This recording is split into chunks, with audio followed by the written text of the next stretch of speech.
तुम बोलने की बात कर रहे हो, मैं युद्ध की बात कर रहा हूँ। और युद्ध क्या होता है?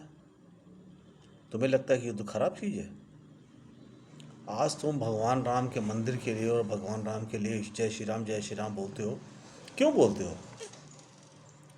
भगवान राम को जय श्री राम बोल के क्यों उनकी इतनी पूजा करते हो? क्योंकि उन्होंने धर्म युद्ध लड़ा था। धर्म युद्ध लड़ा था। वो कोई टीचर नहीं थे, कोई बैरिस्टर नहीं थे। उन्होंने राजावन की भी नाम नहीं कमाया। उन्होंने जंगल में जाके राक्षसों को मार के नाम कमाया था। क्यों? क्योंकि वो अधर्म के खिलाफ लड़े थे। चाहे वो राक्षस हो, चाहे राक्षसनियाँ हो, चाहे बुरे लोग हों, चाहे रावण था, किसी के खिलाफ भी था। बाली को मारा उन्होंने, क्यों? अधर्मी था। तो उसके बाद अगर आप अगले युग में आओ तो क्या हुआ? कौरव पांडव का युद्ध हुआ। वो युद्ध क्यों हुआ? वो भी अधर्म के खिलाफ लड़ा गया। युद्ध हमेशा धर्म की स्थापना के लिए युद्ध लड़े जाएंगे, और धर्म की स्थापना के लिए युद्ध नहीं लड़ने वाले कायर, बुज़दिल और बेगैरत लोग कहलाते हैं। आज जो हो रहा है उसके लिए धर्म की युद्ध की जरूरत है। आपके देश में लोग सुरक्षित नहीं हैं, खुलेआम गुंडागर्दी हो रही है, देश को तोड़ा जा रहा है, देश को बर्बाद किया जा रहा है, देश भुखमरी के कंगाल में आ चुका है, सब कुछ त्राही त्राही मची हुई है। कौन देश की रक्षा करेगा? जो देश को चला सकते हैं, जो देश को संभाल सकते हैं, वो सामने आए, बाकी पीछे हटे हैं। देश किसी के बाप की जागीर नहीं है कि तुम उसको बेच खा के बर्बाद कर दोगे और बाकी सब लोग चुप रहेंगे। ये समझ लो, अगर जो लोग एमपी को एक भरोसे पे वोट देते हैं कि ये आदमी अच्छा करेगा, लेकिन अगर वो चीटिंग करता है, तब आपने किसी पे भरोसा किया, उस चीटिंग की, तो क्या होगा? तो उसको सज़ा मिलनी चाहिए कि आपने चीटिंग की। जिस चीज़ के लिए आपने वोट लिया वो उसको पूरा नहीं कर रहे हो, तो उसको हटाया जाना चाहिए। ये कौन सी चीज़ है कि साहब अगर आप एक आदमी को अपॉइंट करते हो, वो अच्छा काम नहीं करता तो उसे निकाल सकते हो, 6 महीने का प्रोबेशन पीरियड। और साला गवर्नमेंट, तुम जिस दिन से आ जाओगे उस दिन तुम्हारा कन्फर्मेशन 5 साल के लिए। कोई बॉन्ड लिखा है 5 साल का?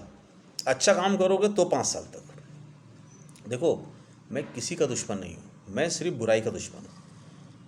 मेरा देश खुशहाल देश था, मेरा देश बर्बाद हो गया। मेरे देश में प्यार ही प्यार था, मेरा देश नफरत में बदल गया। मेरे देश में बच्चों का भविष्य खत्म हो गया। मेरे देश में गरीब मरने लगे। जो जो 20 करोड़ लोग जो गरीबी की रेखा से बाहर आए, वो वापस गरीबी के अंदर के रेखा के अंदर धकेल दिए गए। अमीरों का लूटपाट माफ़ कर दी गई। लूट लिया, कोई बात नहीं भाई, माफ़ करते हैं तुम्हें। गरीबों को 1 रुपये के लिए भी तो परेशान किया गया। तो ये सब गलत है, इसलिए मैं बोल रहा हूँ, बहुत अच्छा करो, तुम्हारी तारीफ करूँगा। लेकिन अगर अधर्म हुआ तो बार बार कहूँगा, अधर्म के लिए युद्ध लड़ो। अधर्म को ख़त्म करने के लिए, धर्म को स्थापित करने के लिए युद्ध लड़ो। धर्म को स्थापित करने के लिए मंदिर बनाना जरूरी नहीं है, और स्पेशली वो जब मंदिर में आधे अधर्मी लोग हों। किसे कहते हो तुम अधर्मी हो, किसे कहते हो धर्म वाले? धर्म वाला वो होता, एक वो आदमी हिंदू, वो एक उस बाबा जिसने देव दिखा दे कि साहब उसने जब हमारे गरीब लोग मर रहे थे तो वो उनको खिलाने के लिए आया था। एक वो मुझे हिंदू दिखा दो जिसने बोला हो सरकार से कि तुम ये गलत कर रहे हो, ये गलत है, इसको ठीक करो। कौन है ऐसा? कोई नहीं मिलेगा आपको। Yes sir, yes sir, yes sir, बस यस सर वाले। सर मुझे भी कुछ मिल जाए, सर मेरा भी कुछ खाने पीने का इंतजाम हो जाए, बस। एक होता है नेशनल कैरेक्टर। नेशनल कैरेक्टर क्या है?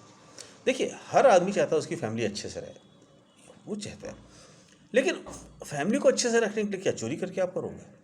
मेहनत करके कमा के फैमिली को अच्छे से रखो तो उसकी वैल्यू है। चोरी करके फैमिली को कमाओगे तो फिर क्या उसकी वैल्यू है? डॉक्टर अंगुलीमाल ने क्या किया था? डकैती डाल डाल के लोगों को, परिवार को खिलाया था, लेकिन परिवार ने बोला मैं क्यों तुम्हारे उसमें साथ दूँ। देखिए, हर आदमी जो भलाई करता है उसका नाम होता है। महात्मा बुद्ध क्या थे? राजपाट छोड़ के संत बन गए। आज लोग उनकी पूजा करते हैं, उनका पूरे विश्व में नाम है। भगवान राम राजपाट छोड़ के जंगल में चले गए धर्म की स्थापना करने के लिए, उनका नाम है। पांडव जी एक वचन के बंध से बंधे हुए जंगल चले गए, वापसी में भी नहीं मिला तो उन्होंने युद्ध किया। ये सारी चीज़ें आपको बताती हैं कि कुछ मिलना कोई मायने नहीं रखता है, कुछ सेक्रीफाइस करके लिए, धर्म के लिए, मानवता के लिए, समाज के लिए लड़ना, वो मानव रहता है, वो उसकी वैल्यू होती है। बाकी कुछ समझदार हो, कुछ ज़्यादा कहने की ज़रूरत नहीं है। याद दिलाता रहता हूँ, याद दिलाता रहूँगा जब तक हमारे देश में सब कुछ ठीक से नहीं हो जाता। ना अच्छा करो जैसा था, कम से कम वैसे तो वहाँ तक तो पहुँचो। अभी तो तुम्हें 10 साल लग जाएंगे अगर वहाँ तक तुम पहुँचने में भी, क्योंकि तुम तो पूरे कंगाल हो चुके हो। तुम्हारे पास कुछ है ही नहीं। कोई देश तुम्हारे अंदर, तुम्हारे यहाँ इन्वेस्टमेंट नहीं कर रहा है, सब fail. Make in India fail. अरे खाली जो हवाबाजी छोड़ने थोड़ी ना कुछ होता है, उसके लिए बैकग्राउंड में तैयारी करनी पड़ती है, भरोसा हासिल करना पड़ता है।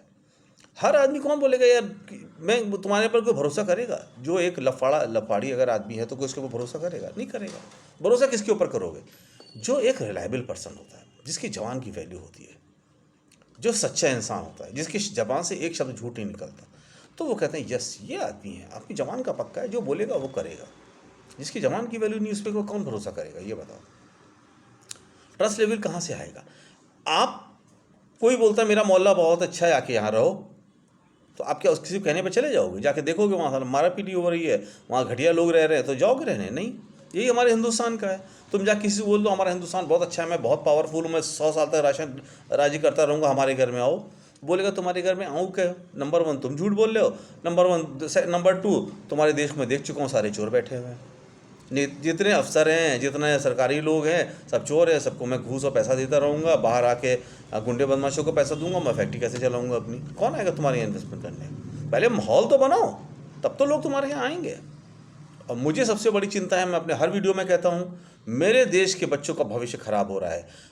मेरे लोग आज देखिए, अभी वो शुरू हो गया है, जो मैं आपको वार्न कर रहा था वो आज शुरू हो गया है। लोग गुंडागर्दी, डकैती की तरफ बढ़ना शुरू हो गए, लूटपाट शुरू हो गई है। देखिए बहुत सीधी सी चीज़ है, आप अगर गरीब हो जाओगे, रोटी तो चाहिए, भगवान ने पेट दे के भेजा है, रोटी के आप पेट को कैसे कम वो रखोगे? तो आपके पास अगर कमाने का साधन है, गवर्नमेंट ने आपको रोजगार और तमाम सुविधा मुहैया करा रखी है, तो आप जाके आप कमा लोगे और खाओगे। और कुछ नहीं होगा तो क्या होगा? आप किसी को मारोगे, किसी को छीनोगे, भूखे थोड़ी ना कोई मरेगा। भाई शेर बैठा रहता है, उसका पेट भरा रहता है, बैठा रहता है, वो उठ के शिकार के लिए कब जाता है? जब उसको भूख लगती है। भूख नहीं लगे तो वो शिकार के लिए क्यों जाएगा? वो भी नहीं जाएगा। तो अगर मेरे बच्चों का भविष्य अंधकारमय होगा, उनको आगे रोजगार नहीं मिलेगा, तो वो क्या करेगा? ग्रेजुएट हो गया तो उसके पास रोजगार नहीं है, खाली बैठा रहे, बुराई की तरफ भटकेगा। और इस स्पेशली लोग, पॉलिटिकल पार्टी ये कर ही इसलिए रही हैं कि आपके बच्चे बेरोजगार हो, खाली हों, ताकि उनको अपराधियों में, गिरोहों में कन्वर्ट किया जाए और उनको अपने शार्प शूटर के रूप में यूज़ किया जाए।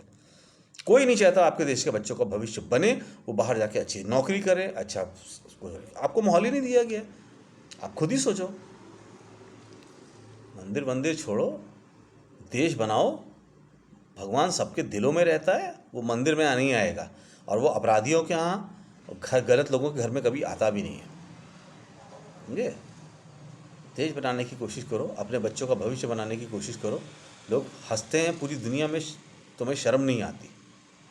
बाकी तुम्हारे ऊपर है। Thank you.